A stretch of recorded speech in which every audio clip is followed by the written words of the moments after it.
Assalamualaikum, salam sejahtera. Saya Syamsul Johri, ini Agenda Awani. Malam ini kita masih lagi bercakap mengenai pasca bencana banjir di Kelantan serta keadaan pengurusan bencana banjir yang di negeri-negeri yang masih lagi dilanda banjir. Dan kalau kita cakap mengenai banjir, air banyak melimpah, tapi masalahnya ialah air untuk minum tu selalunya tak ada. Jadi bagaimana kita nak menyediakan air yang boleh diminum, boleh digunakan oleh pengguna-pengguna, terutamanya masa-masa banjir. Dalam erti kata ini, kalau kita lihat proses untuk bantuan bertantan air mineral, air botol dihantar ke lokasi, tapi adakah itu suatu yang ekonomikal? Adakah itu suatu yang jangka panjang? Kita bersama dengan saudara Ilyas Saidin, itu jurutaraf alam sekitar, bagi bincangkan isu ini, rawatan air bersih pasca banjir. Kalau kita lihat ada di di laman web Astro Awani juga kami melaporkan bahawa ada setengah lagi penduduk kampung terpaksa ambil air, kata di lokasi yang jauh, gendong air dan sebagainya. Sedangkan sebenarnya kalau ikutkan perbincangan kita tadi, memang ada solution atau penyelesaian kepada masalah bekalan air bersih ni. Ya, Cik Les. InsyaAllah. Ya, terima kasih Encik AK ya. Jadi saya ni juruterah awam kita, dan memang banyak minat dalam bidang membantu untuk bekalan air dan sanitation untuk third world country. Jadi dalam pengalaman saya dalam menjalankan minat saya dengan NGO itu, saya telah dapat banyak pengetahuan daripada praktik-praktik lah, daripada NGO, terutama Rotary Club International yang saya ahli, dan juga khusus jadi water sanitation representative di kawasan sini.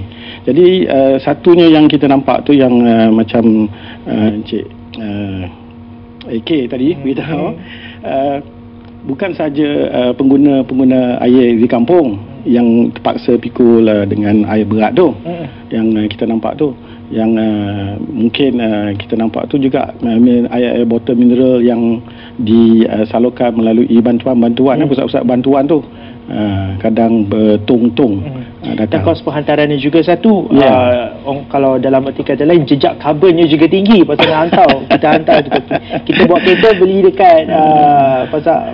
Iyalah, hypermarket guna hantar pula, lepas tu ada pula jet yang terbang esok. Ya, tapi dalam keadaan ni kita tak fikir sangat pasal karbon. Saya fikir dalam ni pasal emergency ni, seminggu dua ni kita fikir bagaimana kita untuk memudahkan dan dapat memberi bantuan yang efektif lah ya. Jadi mungkin yang pertama saya nak apa cuma ni berkongsi sama. Memanglah air minum ni satu daripadanya kualiti air tu. Kita ni biasa minum air jernih dari pipe. Jadi bila kita nak minum air dari sumber lain, memang kita was-was, kita takut. Seumpamanya sekarang ni musim hujan, banjir pun disebabkan hujan. Air hujan umpamanya adalah satu sumber air yang sedia ada untuk kita ya. Air hujan ni pada usulnya tu memang air suling. Air suling dan boleh terus diminum. Boleh terus diminum kalau tadah tu terus diminum. Tapi memanglah kalau waktu kering tu banyak habuk-habuk. Jadi habuk-habuk itulah ada banyak kuman-kuman yang tersangkut pada habuk tu, yang bila kita minum mungkin tercemar air tu dan memberi kita sakit ya, sakit daripada kuman-kuman tersebut. Tapi kalau dalam keadaan sekarang ni dah banyak air hujan, kita habuk pun kurang di udara, air hujan tu boleh kita kira bersih lah, boleh kita bersih. Pada pendapat saya lah, pendapat saya, kalau macam dulu-dulu memang kita banyak tadah air hujan di kampung, disimpan dalam tong belakang rumah, orang dulu memang minum je, tak ada masalah apa-apa jenis. Jadi itulah satu sumber air. Kalau misalnya kita tadah air hujan ni, kalau kita rasa dia tercemar kadang satu sumber bersih, nombor dua bekas tu, bekas yang kita tadah tu mungkin tercemar, dia dah kotor. Ya, jadi kita nak pastikan tak ada kuman-kuman. Nampak air bersih, jernih, elok. Tak ada kuman. Jadi ada beberapa cara lah yang saya nak kongsi tu ini hari. Yang pertama yang kita nak bincang tu adalah apa yang saya bincang dengan Cik AK tadi, SODIS SODIS. Kalau kita sebenarnya kalau based on research, SODIS ni memang, kaedah SODIS ni sudah lama diguna pakai di peringkat UN, terutama sekali di kawasan bencana. Tapi di Malaysia ni kita tak ada, orang kata bukan tak ada kesalahan, kita tak tahu pun dah guna. Macam saya baru tengok tadi pun, boleh pakai macam ni. Boleh cerita sikit apa SODIS? Ya, boleh tuan. Jadi cara SODIS tu yang kita nak tunjuk ada grafik kalau boleh kita pakai. Pertama kita tunjuk satu tu. SODIS ni dia ada short form daripada solar disinfectant ya. Solar disinfectant. Jadi ini SODIS. Lebih pada 10 tahun. Jadi proses ni memang dikaji selidik oleh Swedish Institute of satu institut terkenal di Sweden di Sweden di Sweden luar negara, bagi pihak UN, Red Cross, Rotary International juga dan UNICEF. Dan dikaji dan banyak kajian dah dibuat di banyak negara-negara seluruh dunia, bukan hanya untuk bencana waktu bencana alam. Sebenarnya ini adalah untuk rawatan air setiap hari biasa untuk kiranya kalau komuniti yang tak ada akses air bersih, tak ada pipe contohnya, memang komuniti itu akan boleh guna sistem ni tanpa menggunakan apa tenaga lain dan tenaga suria. Jadi tadi kita nampak ni contoh-contoh bagaimana rupanya tadi. Jadi kalau kita tengok risalah yang sebelum tadi tu, kita cuba terangkan balik yang tadi tu. Jadi air tu botol dia bersih botol bersih. Jadi kita tunjuk tu dalam gambar tu memang dibersih, dari sabun dibersihkan. Jadi pertama kali tu air diisi penuh, jangan penuhkan sepenuhnya. Penuhkan 3 suku je, 3 suku botol. Selepas tu ada risalah lagi digoncang digoncang. Sebab apa? Kita nak masukkan oksigen oksigen dalam tu, udara masuk oksigen. Oksigen ni apabila didedahkan pada sun suria kita, ada juga reaction, chemical reaction, dia produce hydroxide, peroxide, semua tu membantu untuk rawat air dan juga tidak air kita tak berbau sangatlah. Dia ada segi smell, odor tu dapat kurangkan lagi. Jadi bila dah masukkan oksigen, tadi kita tutupkan botol tu elok. Sebelum tu kita penuhkan dulu, kita penuhkan air, penuhkan sampai penuh. Lepas tu kita tutupkan air tu elok-elok, bersih. Kita dedah dia kepada matahari, cahaya matahari. Jadi dedah matahari kalau ikut siang lah, waktu siang, matahari penuh, hari cerah, 6 jam hingga 8 jam. Kalau hari mendung, misalnya musim hujan ni memang kurang UV, tapi kalau mendung kita kata cloudy, mendung mungkin 2 hari. Sistem SODIS ini di mana dia menggunakan asas basic ialah untuk mematikan mikroorganisme menggunakan sinar radiasi UV yang memang naturalnya dari matahari. Tapi pada masa sama kita juga takut pasal ada banyak macam bakteria, kemudiannya kencing tikus lah, apa bagai.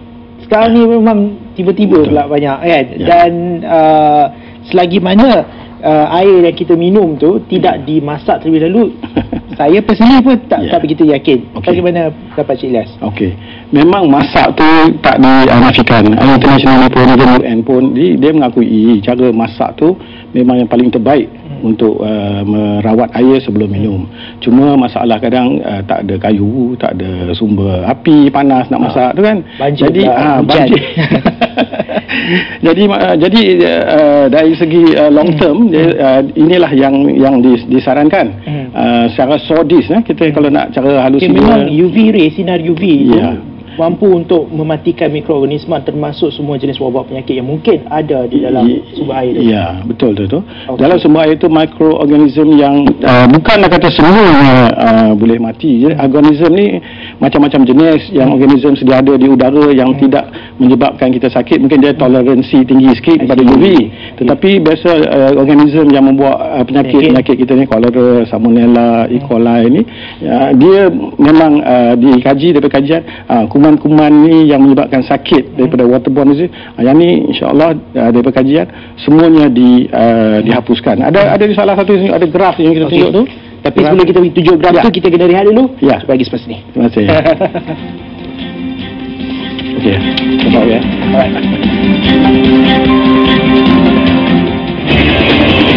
Kita akan berhenti rehat sekali lagi. Selepas ni kita akan kembali bersama Saudara Ilyas Saidin.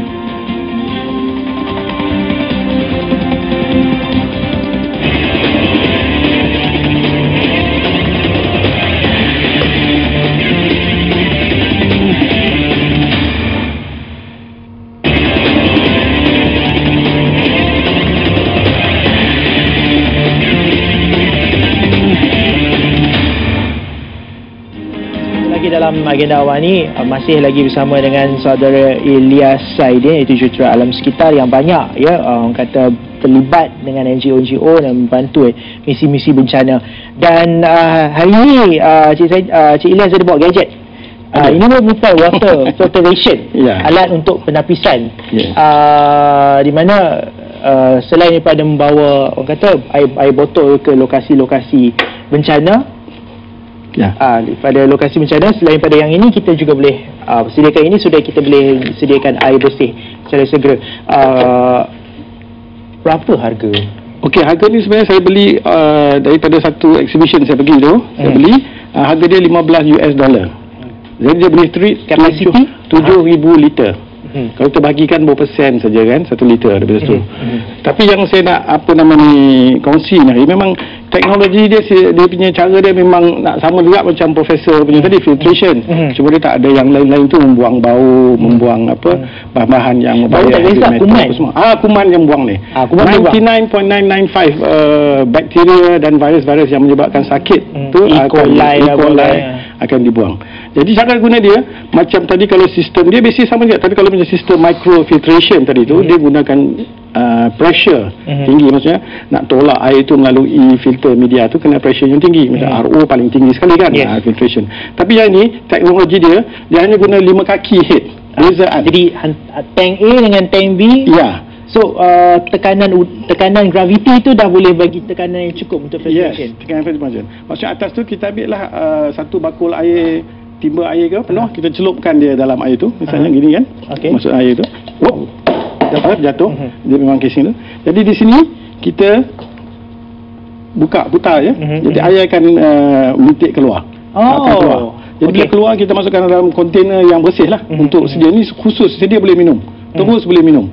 Jadi apabila geladak banyak, banyak, jadi dia akan tersumbat, kita ada pump di sini, tekan pump ni, dia akan backflow, wash balik yang gelak-gelak tu, tekan kat sini.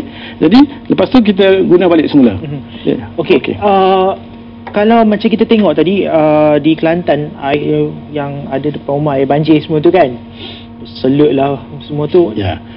Boleh. memang kita tahu. Macam tadi cara sistem rawatan air ni memang dia ada peringkat dia. Kita panggil sedimentation, lepas tu treatment, lepas tu storage kan. Sama, teknologi pun proses dia sama, cuma ini miniature scale. Yang tadi cara umum komuniti besar. Jadi bila air tu terlalu geladak, ni cara low teknologi cara low teknologi. Kita ada cara kita panggil sedimentation, kita biar je air kat situ, satu bakul, kita ada sediakan 3 bakul. Bekas lah kita bakar macam botol tu. Ada juga di Malaysia tadi kalau kita ada grafik.